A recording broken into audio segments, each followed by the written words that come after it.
Yeah. Okay. All right. Okay. So why don't I do that? Why don't I just get us all started here? So welcome to everyone. This is the kick. This is the next in the Roundtable series on innovation that matters, hosted by Satarja Center for Entrepreneurship and Technology. I'm Ikhlaq Sidhu. I'm the faculty director and chief scientist.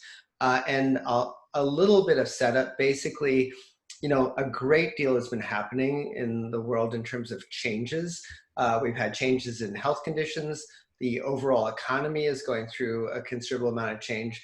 And we've also had a lot of change in what's been happening in terms of consumption, what we consume and how we consume it, and, you know, just amount of things that we consume, frankly, from our homes now compared to the way that we used to consume a lot of different things. So the same is true for education, and we're hosting today's roundtable on future of education, in part as I like to think of it as like a mini advisory board meeting. That is a way that we can have our esteemed panelists provide input or feedback back to Berkeley, back to Satarja Center, and on topics of how we should engage in the directions that are happening in the future of education, and also on how we should be best collaborating with industry partners and other academic partners, in other words, with our ecosystem. So with that, I'm going to hand it over to Ken Singer, Managing Director and Chief Learning Officer, to lead this conversation. Ken? Great, thanks, Ikhlaq. So I want to jump in really quickly because we have lots to cover here. We've taken K through 12, added college through PhD, and probably postdoc as well, all into this one conversation for what is happening with education in these strange times, as well as what is going to happen after these strange times either lift or permanently change us. What are we looking at for all of these areas of education? I want to quickly just start by introducing everybody. I'm going to hand it over to, I think we'll start with Tracy, and if you could just do a quick intro on yourself, and then we'll go through the entire panel before we get our conversation started. Sure. Hi, everyone. My name is Tracy Worley, and I am a systems designer at IDEO, and I work in our education studio based in San Francisco.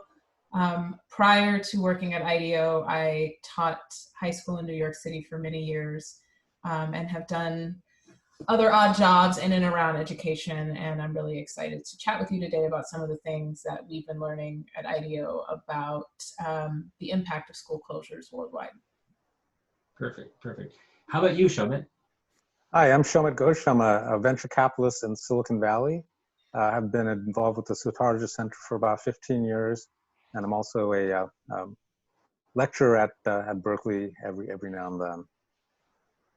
Great, thanks. Julia.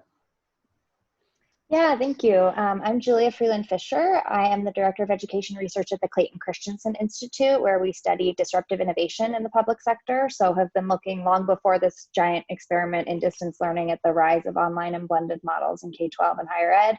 And on a personal note, I'm zooming in from DC, but grew up in Oakland and spent many formative years on Telegraph Avenue. So excited to be talking to the UC Berkeley community. Welcome home virtually. Thank you.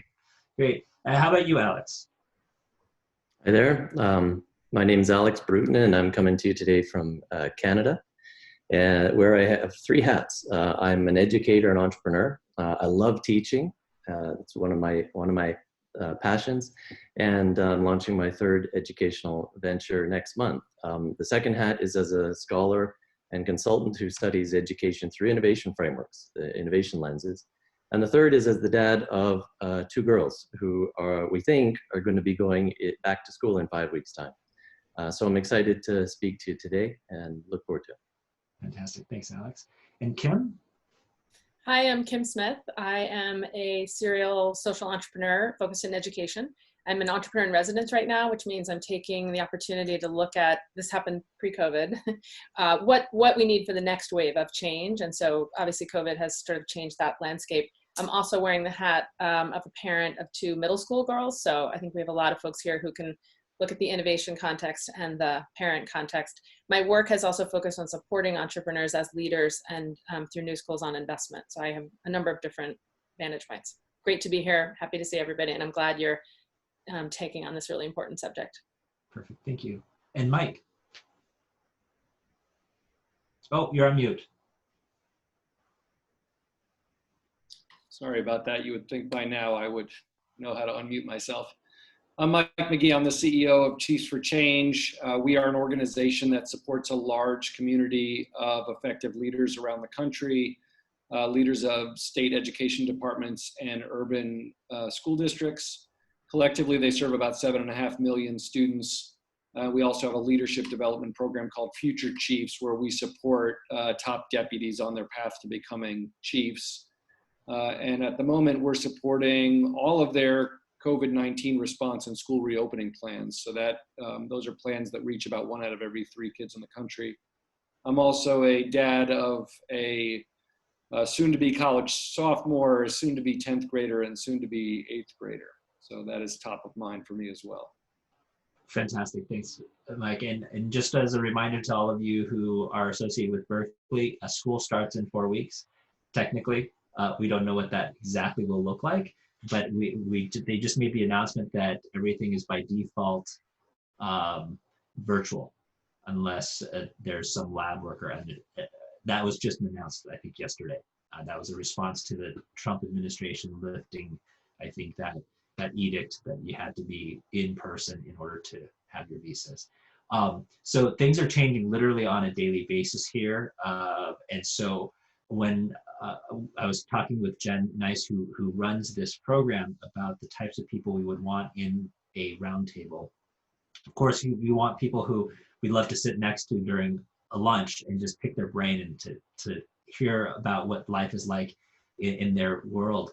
But specifically for this challenge of education, we wanted to hear information that we wouldn't be getting anywhere else. And so Jen found people who were working on different facets of this problem, everything from designing new classroom environments to new learning environments to policy and working with parents and with administrators. So you're going to have a very broad view here. So maybe we could start by, Tracy, tell us some things about some observations that you've been able to make over the last 4 months in this topic area that might be useful for people to know. Sure. So when school closures started to happen worldwide, we began to get many calls from former clients, current clients, and even people we hadn't worked with before who were asking us for just help thinking through all of the logistics of transitioning students to remote learning. And we kind of took a step back and thought to ourselves, like, well, we're not going to be able to really even understand what is unfolding just through these kind of individual conversations. And we asked ourselves, is there a way for us to kind of ask some of the questions at scale? So we turned to Open IDEO, which is our open innovation platform.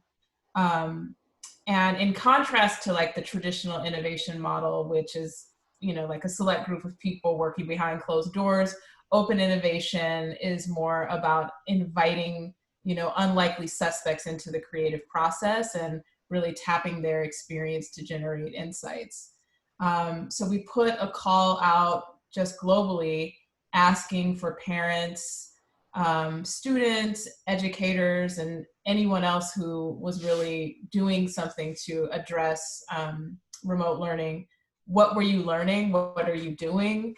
And what are you sort of imagining in this moment, knowing that there was so much friction, especially when we launched this was back in late April, early May. And you know, even I'll share some of the things that we've learned, but it almost feels outdated because this is such a evolving situation. But we had about 450 people around the world share with us what they were doing, and that was anything from you know, utilizing broadcast television to get to keep learning going in really remote places in the world where there was no internet access, to parents, you know, saying, oh, I wish there was just like a centralized platform. I have to go to Google Hangouts, and then we got to go to Zoom, and then we have to go here and there. So a few things that we've learned was that there's a lot of questions right now about time. We know that students aren't on, you know, Zoom or whatever platform they may be using 6.5 hours a day. And there is a huge desire to kind of like preserve some of the self-directedness that's happening right now.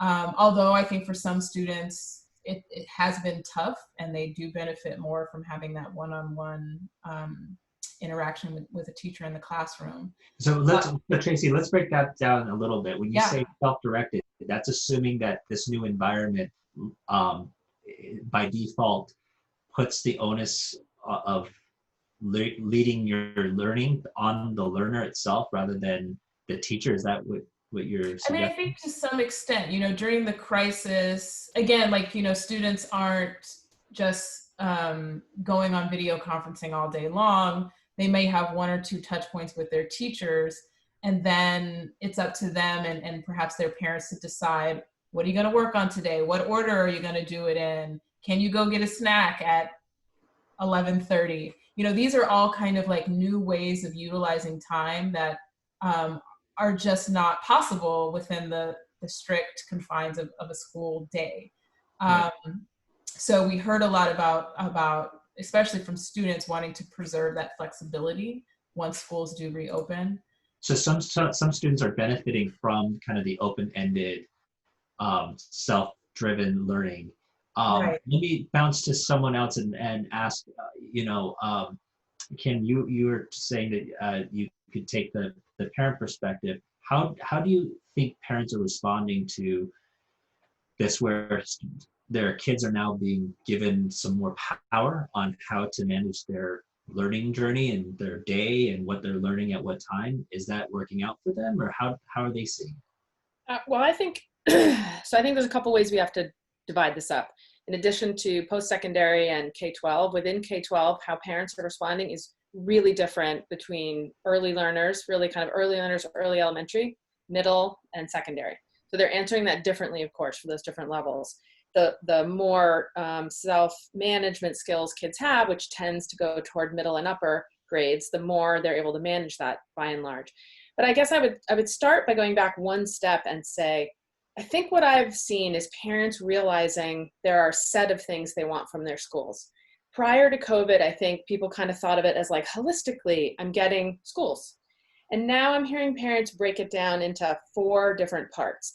One is custodial care, which kind of relates to the time a little bit.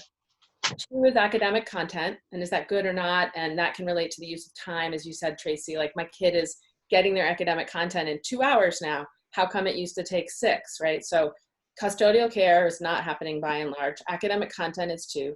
Social relationships and social and emotional development is something I think parents are getting more clear on, that matters to them. They kind of took it a little bit for granted before, and now they're seeing kids struggle. So they're becoming much more aware of the need for that.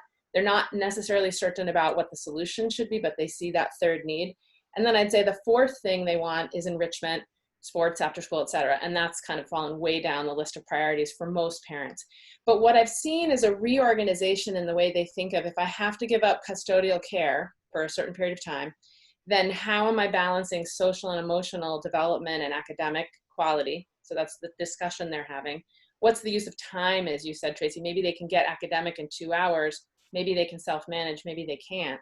The most recent thing I'm seeing or feeling with the emergence of these pods and so forth is a real shift in parents' openness or tolerance to private schools, right? If you think of pods as kind of a flavor of private, there's a whole segment of parents who prior to COVID were really clear they were public school parents. And there's a set of parents we all know who've already peeled off for private school. So those parents, by and large, what I'm hearing are saying, my private school is bringing kids back, often for 5 days a week. The public school parents are saying, wow, how do I think about my own appetite for private versus public? And I'm really seeing those curves. We can talk more about this later, but what I'm seeing is those curves are changing. And it has something to do with like a Maslow's hierarchy analysis of what's possible. So that really punches a lot of equity buttons. That's a really difficult question for a lot of people. But I do feel like I'm seeing the segment of people who are open to the idea of private schools and vouchers and all those things that used to be anathema. That segment is growing pretty dramatically. And so what I would say is a question over to Mike and Julia and others, or the whole panel, as that appetite grows, what are districts and states doing to create public options that let parents answer those equations differently? Because if districts pull in tighter and say, no, we have to be highly structured and you must do it this way and so forth, I think that segment that previously public schools could count on are going to peel off. And I think we're starting to see that happen. So we can come back later to talk more about what that means and how they're doing it. But I'm seeing a big shift there. That's awesome. And before we get to Julia, because I'm sure she can help us with some of the solutions there. Great. Mike works with a lot of the districts and the states. I'm curious how they're responding to this mindset shift by parents saying, hey, maybe private school is okay. Are they feeling that now? Are they getting the kind of pressures from parents saying, if you don't open up or if you don't, make changes, we're going to leave? Oh, you're still on mute. Boy, they're actually feeling pressure from both sides of this equation because on the one hand, they have to stand up options that are appealing to parents, including parents who have the resources to choose a private option in this moment. On the other hand, their state funding systems still, in many cases, are tied to seat time and calendar year. So they're enormously constrained in what they can do, particularly over the long term, based on state law, in terms of changing the way their calendar year is structured and the way their daily schedules are structured. And there's just open questions about how they're going to count kids for the purposes of funding and revenue that need to be solved. So there's big policy changes that need to happen here if we actually want school districts to be redesigning for the long term. If we're in a policy environment where we say, hey, we're going to give you a waiver and we need you to change all this year, but then eventually we're going to go back to normal. That's a very difficult design situation for a school district leader to be in because the incentives under those terms are to build for a year instead of to build for the next 10 years. And that will inform the kind of decisions you make about design, quite possibly in a sort of pernicious way. So yes, these are big concerns. All of that being said, what we're seeing across Chiefs for Change membership is in fact some really aggressive and innovative redesigning of systems. Some of that is necessity being the mother of invention, but some of it is seizing on opportunities which are suddenly available that haven't been available before. And I would put them into 4 categories just quickly. One is redesigning time, the structure of that calendar year and the structure of daily schedules, including to take advantage of new possibilities around student self-direction. 2 is redesigning the role of every adult in your school community. 3 is redesigning the set of social, emotional, and mental health supports that you have for students in your school community. And the last one is around curriculum and instruction. Can you adopt a new set of curricular materials and a new set of teacher trainings so that high quality instructional materials and instruction can move seamlessly in between at home and in class environments? All of that is going on at the same time that folks are just trying to figure out how to reopen safely. There's 2 other really quick things related to what Kim said about the hierarchy of needs. Every urban school district in America is also just dealing with the basic needs of their students right now: housing insecurity, food insecurity, connection to the internet. And that last one, connection to the internet, for their most vulnerable students, which includes millions of students across America, is largely outside of their control. In particular, if we're talking about creating sustainable solutions there, we are going to have millions of kids enter the fall without a reliable broadband connection to the internet at home, as hundreds and hundreds and hundreds of schools go virtual. That's a big problem. It's a problem that really only the federal government can solve, and happy to talk more about that.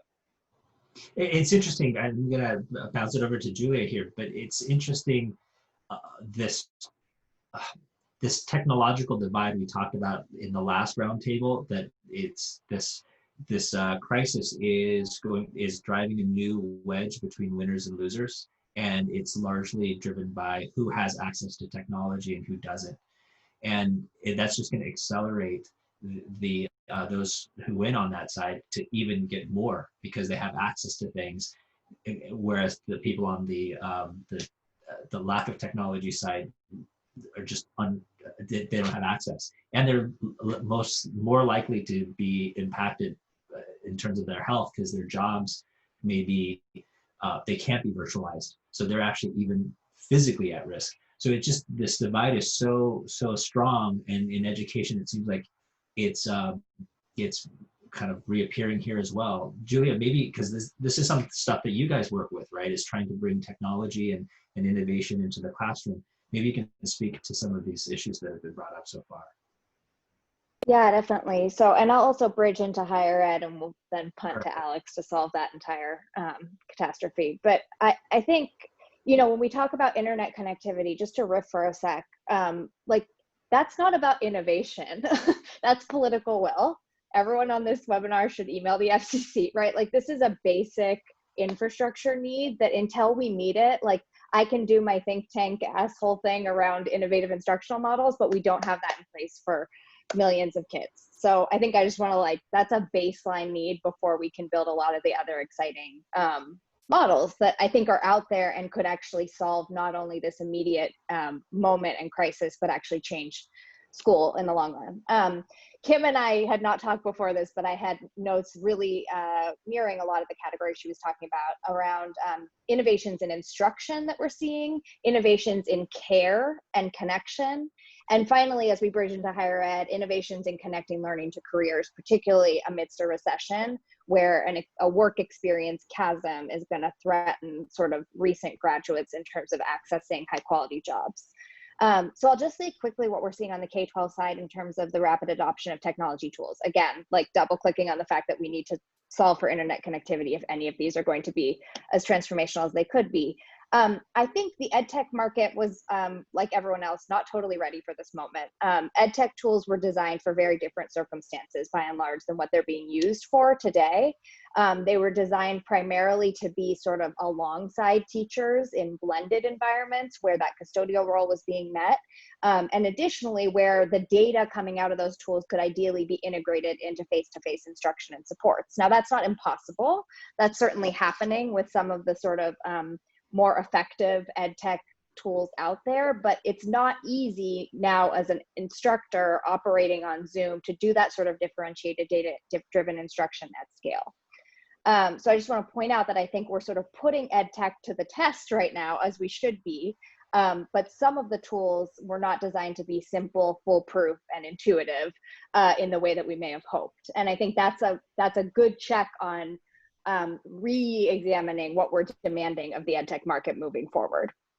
The second thing, though, is that there's an abundance of research showing that we need that students benefit from a quote unquote person on the ground when they are learning in a virtual setting. That person could be a parent, a caregiver, a neighbor, an older sibling. And I think there's a sort of two sides to that coin. One is that we need to tackle student support, which I'll talk about in a second, some of the innovations we're seeing there. But the second is a lot of those studies were done on online learning experiences that were sort of lowest common denominator when it comes to engagement, right? So if you're watching a boring online lecture, you may not be particularly likely to persist all the way through that lecture, right? And so I think we need to talk about what are the face-to-face supports young people need when engaging in online learning, but constantly be questioning what is the quality of the online learning experience itself? Has it optimized for engagement and as far as it could? And I'd argue that we're not really there yet in the ed tech market. This second bucket around student support, I think we need to be having a much louder conversation about it. Student support is one of those categories in the ed reform conversation that's always like the third or fourth bullet on the list of things we're thinking about, and it's particularly ill-defined and poorly staffed. This includes everything from the sort of wraparound services that Mike was talking about. This includes counselors, right? This includes tutors, student support staff. There's a science and a research out there around the importance of integrated student supports, particularly to address the barriers that poverty erects to learning.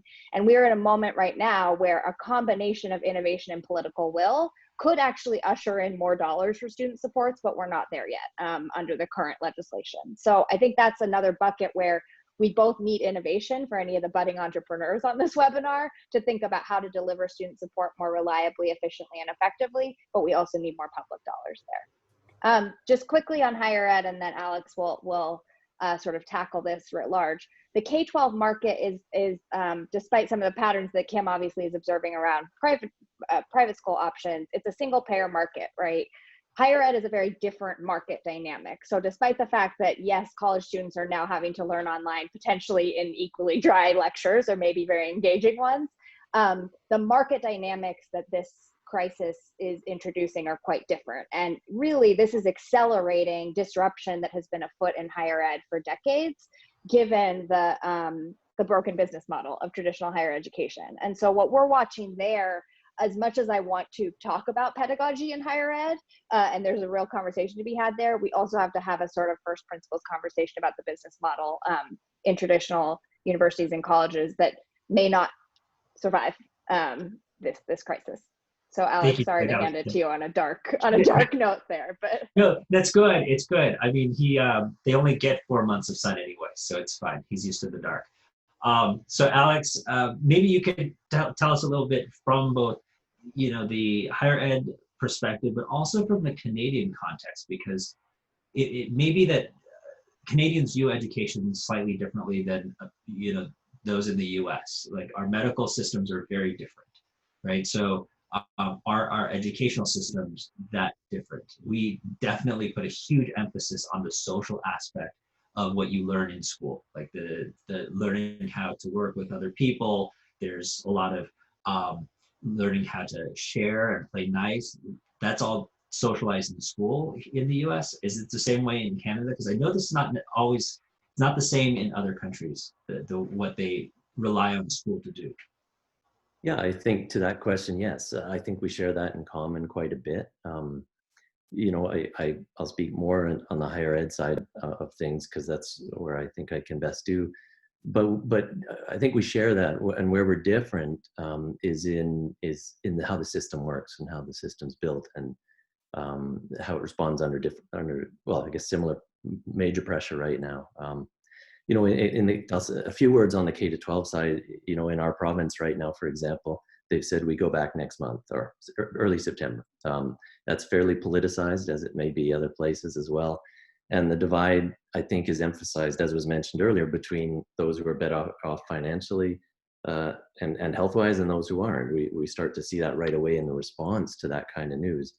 And I mean, to come back to the higher ed context, like everybody, we were teaching, doing research.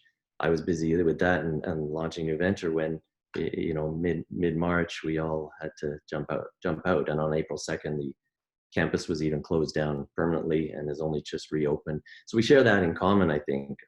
Most universities are looking now at delivering mostly remotely, if not totally remotely, through to the new year, if not later. And so that, I think we share. Different universities, different regions are thinking differently, but generally that's sort of where we're at. A lot of them are looking at how do we address revenue shortfalls.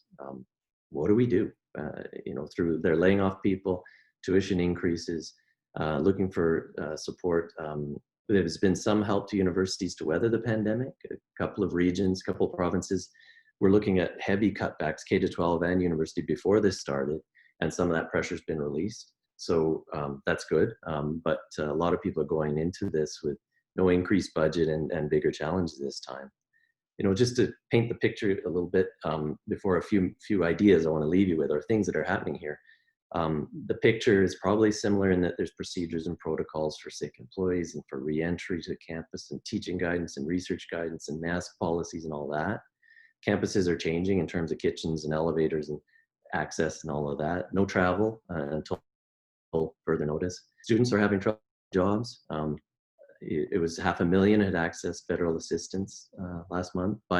So there's a lot of things, different levels of demand. Some regions are not seeing demand and don't know what to do. And some are seeing demand and expect a full slate even if they go remote. And then federal government has been fairly proactive in two ways. One is supporting research and continuation of research. So the funding agencies are pushing hard and putting dollars behind it.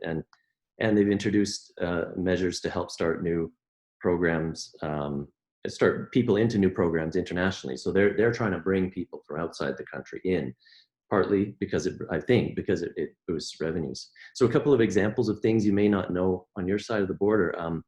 At least some universities can't get insurance for their in-person part, or being advised that they can't. So St. FX in Nova Scotia recently announced their plans to deliver most classes in person, and then realized that they were advised they may not be able to be insured, as I understand it. And so they came out with a waiver that students had to sign to waive any and all claims and of this nature. And there's been a strong pushback in that nature.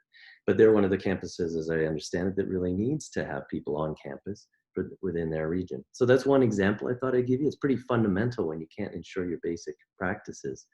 And then another example I'll give you quickly is online course. So content development, there's collaboration between universities popping up, which is really nice to see, with financial support from a fairly major foundation, bringing campuses together in first-year courses. And then another example like that is the University of Waterloo announcing 300 co-op students to support faculties across their campus, delivering new versions of online academic courses. And then my last comment here is my own university's response, which has been great, I think, on all the let's keep us safe front, but fascinating on the strategic front, because we're in a province where the economy has been hitting us really hard.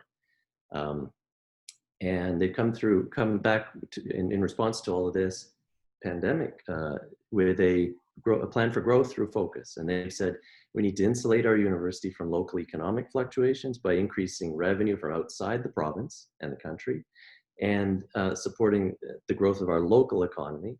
And they're looking at focusing academic activities within certain areas and building reputation and brand in entrepreneurial thinking, innovation, advanced technology, and strong connections to industry, and looking for specific, I won't give you the numbers, but targeting revenue boosts. So they're looking down the road and thinking we need to do something and taking it by the horns. Now it'll all depend on what measures of success are in place and whether we can meet them, in my view. So you're saying that they're reassessing their revenue model? Very much.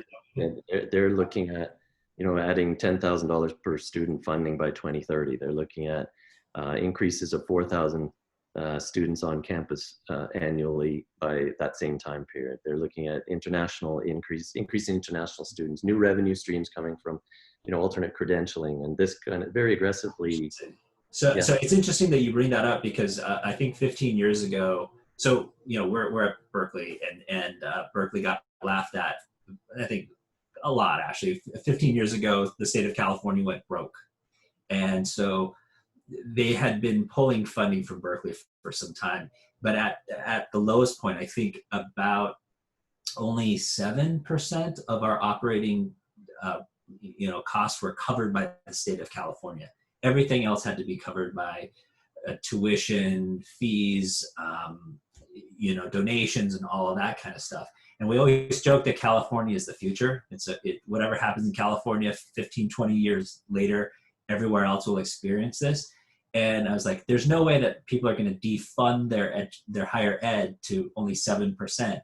But the pandemic seems to have even forced Canada to look at turning some of this into revenue. So, you know, Showman, since this is your area, is making money, right? Finding ways to commercialize this kind of stuff. Maybe you can share with us some of your thoughts on how, if we have innovators on this webinar, how they can participate in kind of being part of this change. Yeah, actually, and great remarks by everyone, Alex, Mike, Tracy, Kim, Julia. So my remarks will be in the same thread. So let's see what's happened with virtualization in every industry. So we virtualize retail. Hello, Amazon. We'll never go back to the pre-Amazon days. In the field of entertainment, hello, Spotify and Netflix. Virtualized entertainment. We'll never go back to the pre-Netflix and Spotify days. The same thing is now happening in education. We will never go back to the old model.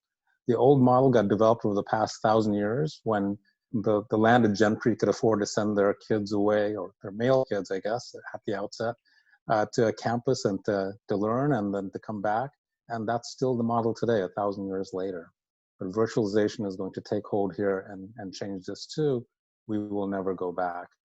The old business model, just with some rough numbers, it might have been 5,000 students paying $50,000 a piece to be there on university.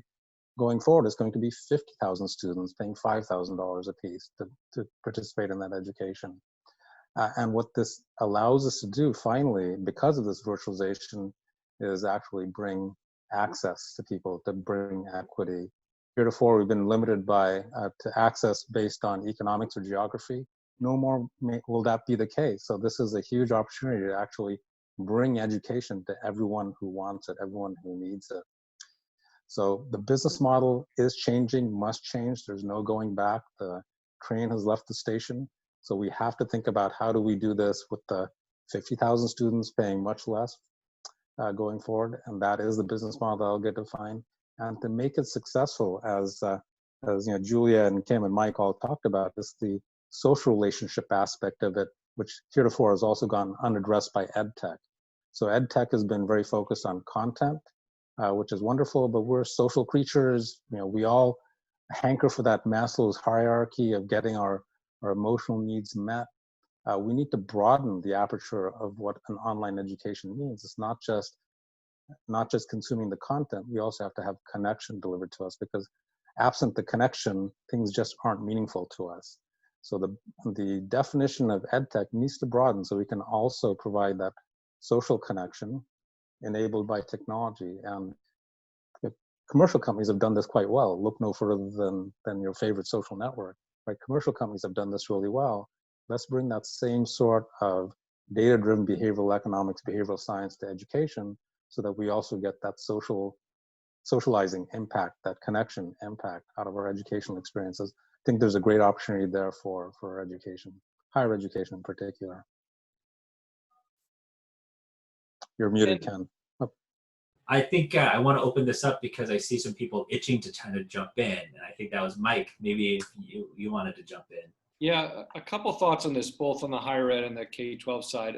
On the higher ed side, I think just as Kim earlier was sort of teasing apart the various needs that consumers of K-12 have for their children, it's useful right now to do that with higher ed as well, because as we all know, learning is only a fraction of what people are paying for in higher ed currently. They're paying for sort of 4 years of summer camp. They're paying for a social club. They're paying for a business network. And if you just look at their behavior, they are aware that they're paying for those things. And the question is, what are the price points for all of those things going to be going forward? And who are the consumers for those things going to be? And how equitable will it be? So to me, those are critical questions, particularly for those of us in the US thinking about issues of social and racial justice. How is this new system going to work? How is access to it going to work? And what are the price points going to be? That's a great, I just want to just ping off of that a little bit. You talk about the things they expect of higher ed. That, you know, you go to Berkeley or to MIT and you expect to get a network of alums that you connect in with, and a business network, right? we're finding as that we've gone virtual, we actually don't do a very good job of that. We don't do a very good job of connecting current students with alumni, and that's something that we are at our center doing, to have these lunches and other things so that they can, because we sell that as a value, but we don't oftentimes do much to execute against it. And I think this is part of a higher conversation, which is how much of the things that we sell about education do we really provide, right? Even the content, do we actually provide the content realistically? Because a lot of my CS students, they're learning outside of class.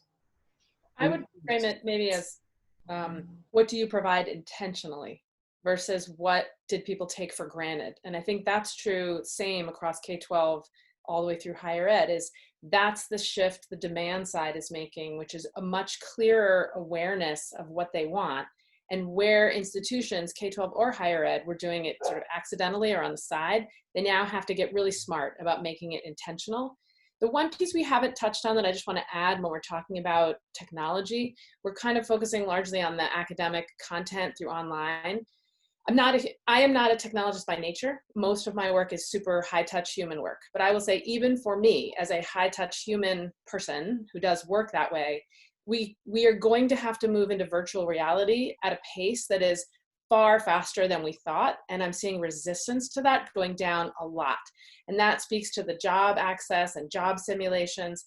In K-12, I think it speaks to how we think about assessment.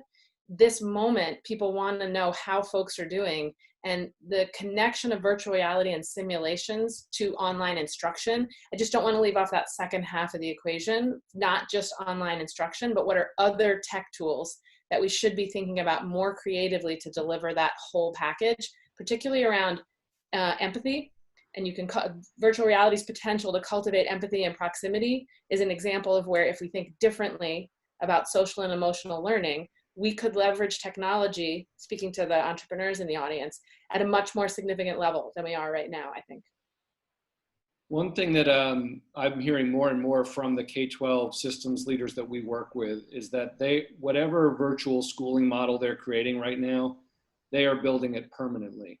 So to Shamit's point that we're never going back, the metaphor that I've heard them use is the HOV lane on a highway. Once you build it, it's there forever. And I think the fact that that is the approach that they're taking has big ramifications for what happens after the pandemic, because they're not going to build something comprehensive and expensive and then not offer it or use it. Right. And if we were to extend that metaphor too far, a lot of those HOV lanes are for pay now. They're told, right? So going back to both revenue models, good and bad, there's some implications there, right? If you do build a fast lane. Yeah. Hey, could I jump in with a question for everyone, which is and you're kind of talking about this, but a lot of this gearing up to go in this direction, what if some of it actually does come back? You know, like how much can you actually invest in designing this whole new system, and then we find that a year and a half from now that everyone has forgotten about this need to do things this way. And you're right, there's always going to be remnants, you know, like there'll be like certain things that we can offer, but how much can you invest? So first of all, how much can you invest in going in this direction while we're still trying to know whether how much of it comes back? That's one. And two, I think I'm particularly interested in, you know, as you talk about these things, what's your feedback back to Berkeley? You know, what programs should we be doing an experiment? Should we be working on a certain type of lab idea?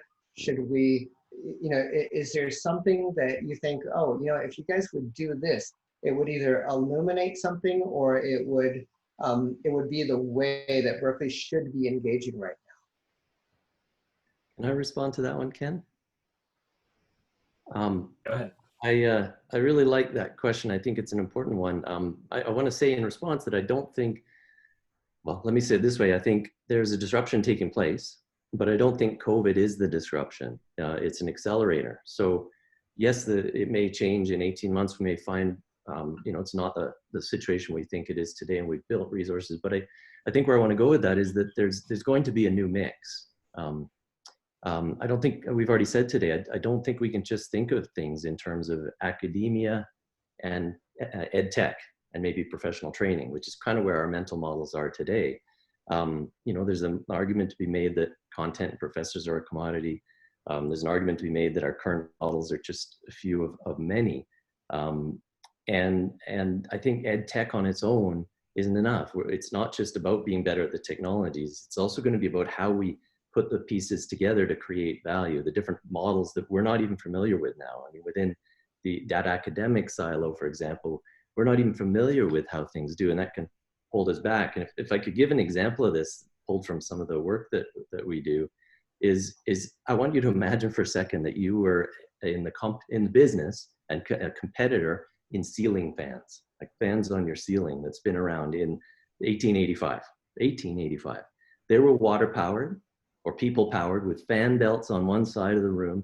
And so they were in kind of expensive hotels and that kind of thing. And that's how things, but in 130 years since then, you can actually take some lessons, and I'll do the 2-minute version of this. I think is important to the question of what does your lab think about? At that time, people coming up with better components, like better blades for those fans or better fan belts, you know, would have been what you're thinking about.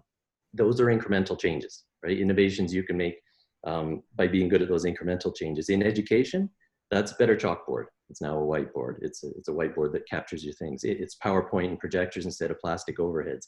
It's in-class polling and clickers and that kind of thing. We've got that. We can do that stuff. We can learn those components, and we can stand in front of the class and lecture like normal, and still schooling goes on. If you were that company worried about those ceiling fans and staying competitive still, and then they introduce the electric motor, you know, that's what we call a modular change or innovation. A key component has changed, that motor. In education, that was the internet or the web. You know, web came out, it was going to blow us out of the water, and it never did, right? But we have learning management systems, we have Moocs. Once all threatened to take down education, especially if you read the headlines, but they didn't. And we had to learn that key component as individuals and as institutions, but we're still in the same business. Now I post my grades to my learning management system outside my door, instead of posting them outside my door, right? And research is done by my students online instead of in the library, but we're still in the same business of ceiling fans. But then a change is forced, right? For example, those electric motors back in the history of that thing enabled a transition from ceiling fans to fans on my table, right? Same components, but arranged and put together differently to create value, which is architectural innovation.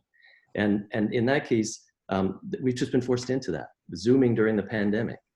We're no longer in ceiling fans, we're immediately and suddenly in table fans. And my point is there, we responded to that, and we can learn Zoom, and we can respond in the ways we've put content online, all the ways we've talked about today. We can overcome that. But that's not the real innovation we should worry about. The last piece of this example, and then I'll stop, is air conditioning systems came in. And those were what were called a radical change. Still moving air to cool people down, but not ceiling fans anymore, and not table fans anymore. And we've got one of those that's been bubbling even before all this COVID stuff, right? And it's alternate education, alternate business models. We hear of Udacity, Udemy, all the other experiments, and there'll be others. Those are just on the front end. But those things that do well in those spaces, that radical innovation is also disruptive when you can talk about the frameworks and things. They'll be able to deliver genuine human interaction. They'll deliver it through meaningful practical projects, engagement with embedded stuff in the workplace and companies and corporations. And we broadly don't have the distinctive competencies for that. And that's where I think your labs could come in. That's where I think you could take down barriers to success that exist in these institutions and companies already, and lead things forward. And I'll just drop into the chat panel a bit of a framework for thinking about that, but getting away from just academic and ed tech to other things like ed models, ed content, ed pedagogy, ed performance, ed policy, ed spaces. And if I were trying to drive a team to innovate in this, I'd be looking at those things. How do we do that kind of stuff? And the last thought is, just to round out that example, the ceiling fans still exist today. So do table fans, and so does air conditioning. They all just play different purposes at different roles for different price points for different people. And so we have to figure out how to get to that place and think a little differently than just ed tech. if you will. So maybe we'll still have jobs in 10 years, is what you're saying. It's that Well, it's not going to be completely replaced out. So I don't think the sky is falling. I think things need to change, and those who change quickest and build the competencies and find their role will be okay. Can I ping this back over to Tracy for a minute? Because the way I'm curious what you're seeing, Tracy, and how you apply sort of the IDEO approach to kind of client customer grounded solutions, because I do think mindset on the demand side is changing. And I think some substantial amount of how it's changing is permanent. We don't know the exact answer of what's permanent. That was a great question. So we don't know. So it makes investment high risk. But some big portion of it is for sure. And some portion of what is changing is the way buyers, let's call them parents for now at both higher ed and K-12, are getting clear on these different modules of what they expect for social emotional, the networks, the jobs, you know, and then the content. Much of what's happening at a policy level and an implementation level is just focusing on content, which is understandable, sort of the core nugget. Okay, that'll change. So flipped classroom and all that, I think will have a big increase. What I think systems designers right now are spending almost no time on, but parents and demand side are spending a lot of time on, is that human part that Showman was talking about, right? The human interactions, the social development, all that stuff. And so I guess I'm curious, are you hearing that too, Tracy, when you look across what came in for you and what you're now seeing people think about? And that will change, I hypothesize, the way funds flow, which could then in fact make changes to your question about what are the permanent investment opportunities, not permanent, what are the longer term investment opportunities? Because I'm seeing people who previously would have said vouchers was anathema under higher ed, higher ed they're fine, but K-12 say, look, for my preschool kids, I get this money and I can go to different places. Why can't I do that in K-12? This whole new movement around learning pods, pandemic pods, and micro schools, which in 5 days got 8,000 members on Facebook, right? These parents are motivated, and what they're trying to solve for, by and large, is not replacing the online content. They know it's mostly not that good from their district, but there'll be something there. What they're trying to solve for is the human social interaction and the custodial problem. I work from home. I don't have the time and energy to be on a Zoom and handle my 7-year-old. The content's coming on Zoom, but this isn't working. So they're trying to create small groups, so lower health risk, right? 10 kids instead of 50, and some other person taking on custodial duties. So, and there's a willingness to pay if you have the money, and there's an emerging awareness that we need to think more creatively about dealing with equity issues so that folks who don't have the money still get social interaction. So I see that space moving quickly. And I'm wondering, Tracy, if you've seen how people are thinking about trying to solve for all those parts. So Tracy, before you answer that, I just want to point out that we're almost at the end of this hour, but also almost every single question and chat comment has been about the social aspect, very much what Kim has been highlighting. So maybe Tracy, not that we expect you to be able to solve all of this stuff, but where are the conversations going in your area on this topic? Oh, you're on mute. Well, our clients are coming to us with all kinds of questions, and Kim, many of the things that you brought up. I do want to scale back a little bit and just respond to the question that was asked about what should Berkeley do. And I will just add what all kinds of educational institutions and systems should do. I think now really is the time that people need to get grounded in the needs of the people that they're designing for and serving. And really better understanding the social, emotional, and behavioral needs of families and of students and of educators at this time. It is getting grounded in those needs that's going to really help people develop innovative products and solutions by keeping those needs at the center of the product development process. And I think right now I've been hearing so much about the ways that parents and families are kind of like hacking the system to meet their needs. I'm talking to a client in the United Arab Emirates, and they are having an issue right now where parents are enrolling their kids in schools in London, knowing that their students can just attend virtually, and that's taking resources out of the school system there. But those kinds of ways that people are hacking the system to bend it towards their needs are very instructive for what we might design. So we're working on a project with them around borderless learning. Like, what if we created a platform where there could be all of these kinds of partnerships and efficiencies across the world? So get grounded in people's needs. That means you have to go out, you have to talk to people, and you have to really spend that time understanding what is happening and what are the unmet needs that people have. Great, great. And maybe last comments from everybody, because we've got 3 minutes and we usually go over just a minute or two. If anyone has some final thoughts, questions, suggestions for everyone. Ken, I would just close by saying I totally agree that being really attentive to individual students' needs right now is a valuable way to approach these challenges. I also think it's essential that we have some fundamental concept of the common good in this moment, because I can imagine a world in which innovations are of enormous benefit to historically underserved students in this time. And I can also imagine a world in which a nation that is already highly segregated gets even more segregated when it comes to schooling as a result of the way that we put offerings out and as a result of us not committing to building the basic infrastructure of learning for every student. I'll just give one example related to these questions around social supports for students. When the pandemic hit and schools closed, Phoenix Union School District, which is the high school district for Phoenix, Arizona, about 30,000 kids, they stood up a program immediately called Every Student Every Day that allowed every single high school student in Phoenix to get a phone call from a caring, trusted adult every single day, with a script that asks them some basic questions about their well-being and their learning. That was an analog system. That they basically used people's cell phones and Excel spreadsheets to create little mentor groups of 10 to 12 kids, one mentor. They used every adult in the system, including custodians, food service folks, to make this work. What's instructive about it, I think, is that was clearly identified and immediately identified as a community value.